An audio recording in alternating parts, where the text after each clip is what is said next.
봉독 말씀 나누도록 하겠습니다. 요한복음 11장 25절부터 26절까지의 말씀입니다. 다 함께 주보 그리고 우리 화면을 참조하시도록 하겠습니다. 다 함께 봉독합니다. 시작.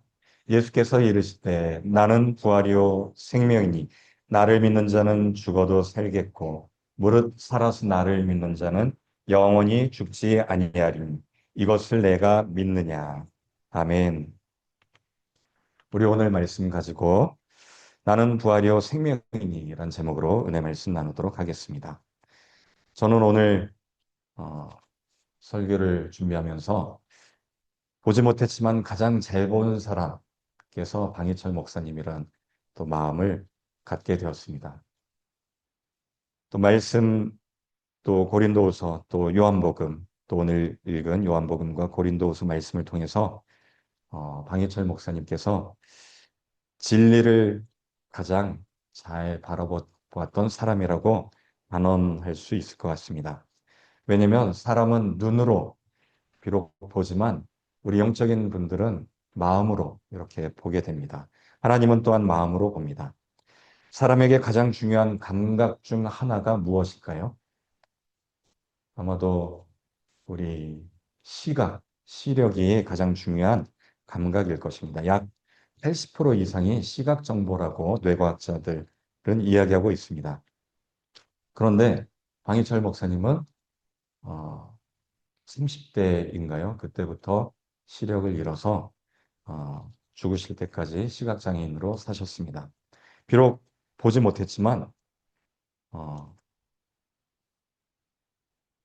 다른 사람들보다 오히려 더 많은 것을 보았습니다.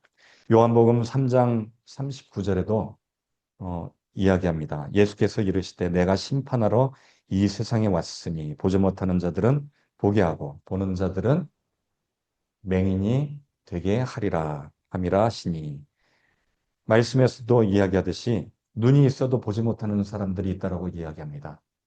아마도 예수님이 이야기했던 바리새인들이나 그리고 자기밖에 몰랐던 그러한 사람들일 것입니다.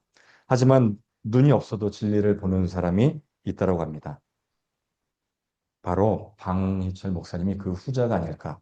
눈이 없어도 진리를 보는 사람이라고 저는 생각합니다. 시각장애를 가졌지만 오히려 진리를 더 바라보고 또 영적인 눈이 더 깨어있던 분이 바로 저는 방희철 목사님이라고 생각합니다. 또 방희철 목사님은 어, 노후에 파킨슨이란 질병을 앓게 되었습니다. 저희 아버지도 한 3, 4년 전부터 파킨슨 증세가 와서 현재는 오른쪽 손하고 발이 마비되어서 굉장히 불편하게 살고 있습니다.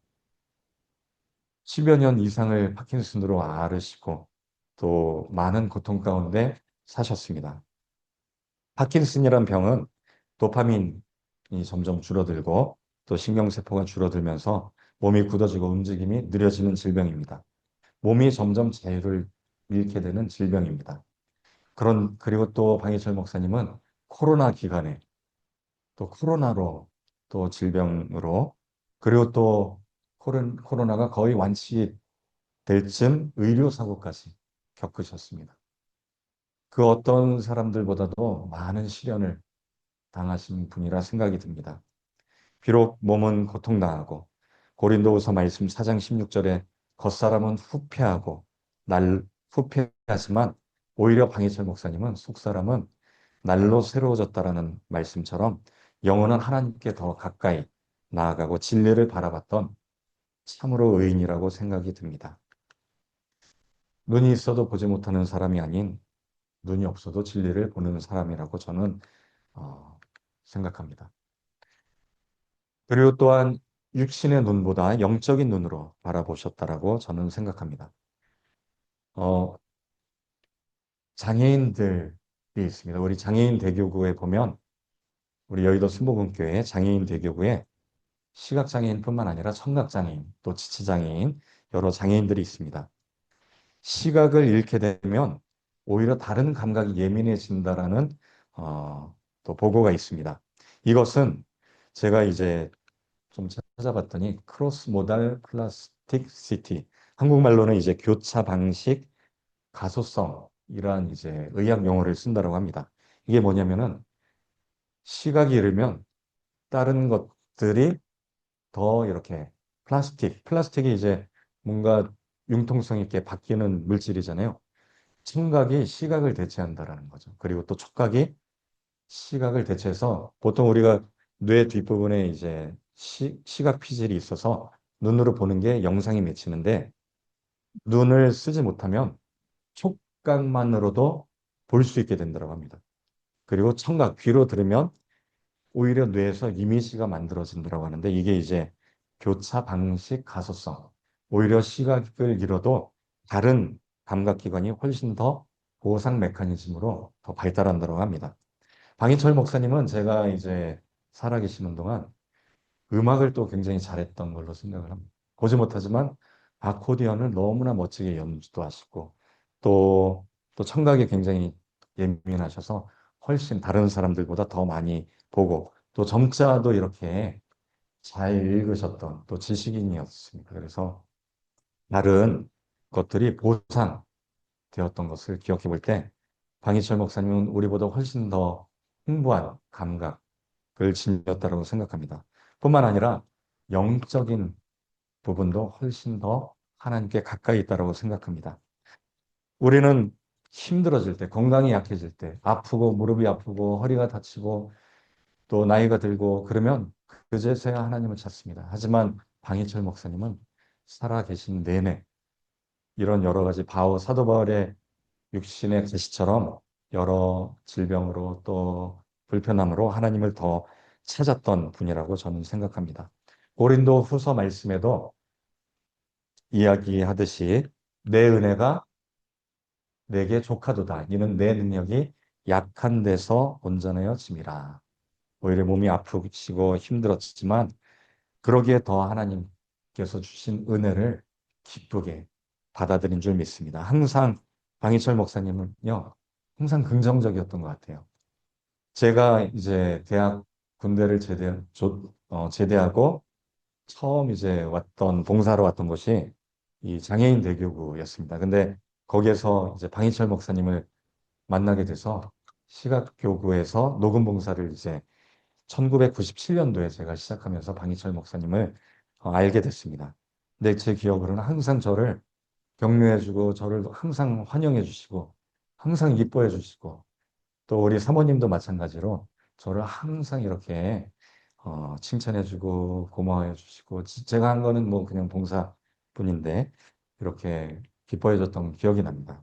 그리고 또 떠오르는 기억이 제가 이제 생명공학 그 당시에는 이제 신학 공부를 하기 전이었으니까 생명공학 이쪽 바이러스 백신 쪽을 공부를 하고 있었거든요. 그러면서 또 창조론 이제 진화론이 아닌 창조과학을 가르치는 일도 하고 있어서 방희철 목사님이 항상 우리 시각장애인들에게 이 강의를 해달라고 해서 제가 항상 이분들이 보실 수 있을까 이렇게 약간 걱정하면서 그래도 이제 이미지들 뭐 영상들을 이제 다 준비해서 딱 가져오면 오히려 시각장애인 분들이요 더 막 이 호응이 좋았던 기억이 납니다.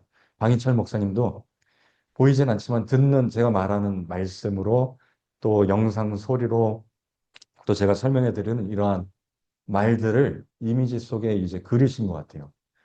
너무나 이 머릿속에 이미지가 그려진다고 막 이야기하고 기뻐했던 것들이 생각이 납니다.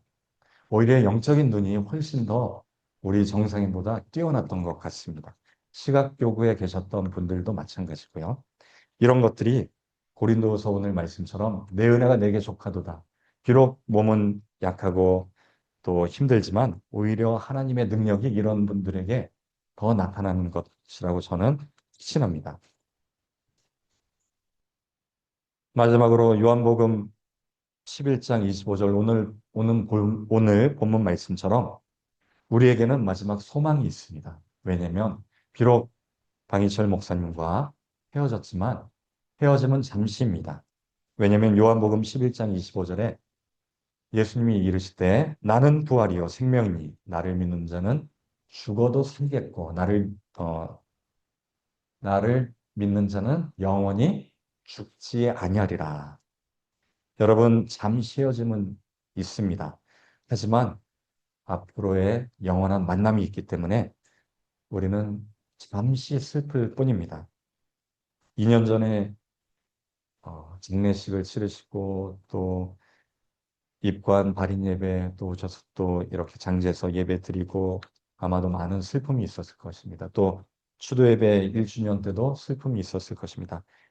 이제 2주년을 맞습니다. 이제는 슬픔은 점점 줄어든 이유가 앞으로 방희철 목사님을 만날 날이 더 가까워졌기 때문일 것입니다. 우리에게는 소망이 있습니다. 요한계시록 21장 4절에 다시는 사망이 없고 애통하는 것이나 곡하는 것도 없고 아픈 것이 없기 때문입니다. 그곳에는 시각장애도 없고 파킨슨도 없고 눈물도 없고 고통도 없고 슬픔이 없는 곳이기 때문입니다. 그곳에서 주님의 얼굴을 밝히 보고 이전에 이 땅에서는 시각장애인이었을지 모르지만 저 천국에서는 우리보다 훨씬 더 먼저 하나님의 얼굴을 바라보고 주님의 얼굴을 밝히 보고 계실 방희철 목사님을 우리 모두 소망하고 기대하시는 여러분 되시기를 예수님의 이름으로 축원드립니다. 예수 그리스도를 믿는 우리 모두는 마지막 소망이 있는 줄 믿습니다.